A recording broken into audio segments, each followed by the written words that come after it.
Hello snowboarders of the internet, I'm your host Avran LeFeber, and in this video we're going to be reviewing the Kowalchuk binding. I rode this binding at Arapahoe Basin on a day that was overcast. The top of the mountain was kind of socked in. You had colder temps at the top, warmer temps at the bottom, soft creamy snow to slush, chop, chunder, ice, a little bit of hot pow if you knew where to look for it, and I rode it on my Ride Shadow Band snowboard with my K2 Thraxis boots. With the bindings, there is not a ton of adjustability. You have a forward lean tab on the high back, so you flip it down, you can slide the tab down, flip it back up, lock it in. That's going to give you your forward lean. The toe and the heel strap are on a little twist cam system, so you can pop it up, unscrew it, that'll loosen it up, and then you can lengthen or shorten those straps how you need it. And finally, if you want to, you can always pull these bushings off the bottom. Yeah, they're really on there, but if you need to, you can pull these bushings out and swap them out with something, whether it's softer or harder. One other thing though that I do want you to know is with the disc, if you're trying to center the binding on the board, rotate the disc so that you can slide it forward or backwards. That's how you're going to be able to center it. The big story with these straps are they are the molded kind. That means no excess padding, so all the padding is going to come from your boot. With that said, they are still very responsive. While they don't have a lot of material, they do contour around that instep and allow you to drive into it.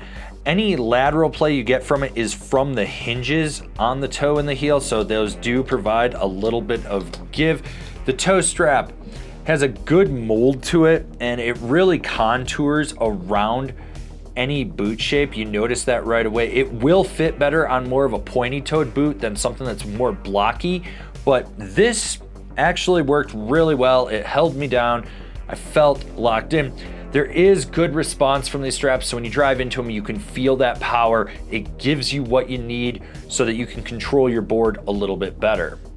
I really wish these had different ratchets. There's a little bit of play in these, so they kind of rattle at high speeds. It's not much, it's better than it was, but there is a little bit. I also don't like that the one finger quick release tab is only on the heel, and it's really not that long. I mean, it works, but if it was a little bit longer, it'd be easier. The toe does not have this, so that means you got to grab it from the front to get it to release. Just make them uniform. These do climb well, and they stayed locked in with them. I didn't have to worry about anything with them, which was nice, which is what you want out of ratchets. But I do think that these are what is severely lacking on these bindings. Are you enjoying this video? Cool. You know what you need to do? Give it a thumbs up. Why? Because I said so. And while you're down there, why don't you subscribe, click the bell, get those notifications. That way you're not missing any of the videos we got coming out for all you snowboarders of the internet.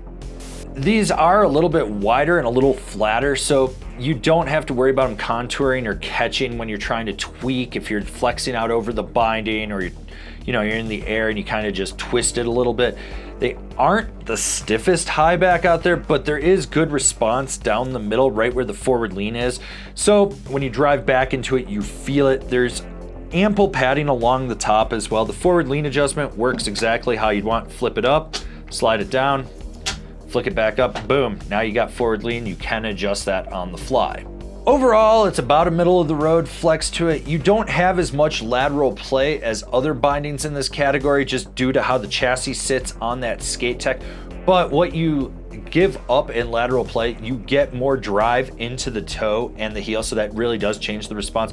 The straps are solid, they're responsive, they're stiff enough where it is. That high back is stiffer right through the midsection where the forward lean is. Otherwise, it's soft and playful. It allows you to just tweak and press around when you're on the ground and not get in the way.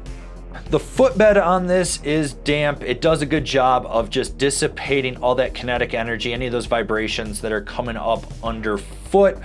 You do have a bit of a bigger dead spot though with this, so just be aware of that.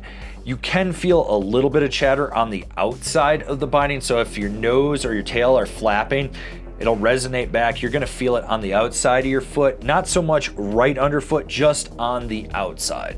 Rider in mind, this is definitely for the freestyle focused rider that's gonna venture outside the park and needs a binding that can handle that. Do you wanna support us further? Awesome. You know what you should do? Swing on over to Angry Snowboarder VIP and become a member. Sure, I could tell you more here, but I got a video over there that explains it so much better. It's a good binding for what it is. I really actually do like Skate Tech. The power dynamic of how that drives power into your toe and heel edge is amazing. You notice that response. You have just more power going into that edge, which gives you a little bit more grip and you feel it. But you also sacrifice lateral play with it. So if you're one of those people that likes to get your weight outside or inside your binding, you're gonna give that up for more response. Overall though, like I said, it's a good binding. It does what you need it to do. It's not the most adjustable thing out there, but hey, if you're looking for that, there's other bindings for you. Comparable bindings, the Ride A6, the Roam 390 Boss, the K2 Edition. This has been my review of the Yes Kowalchuk. Not sure if Skate Tech's for you? Why don't you go check out one of the reviews for one of the comparable bindings.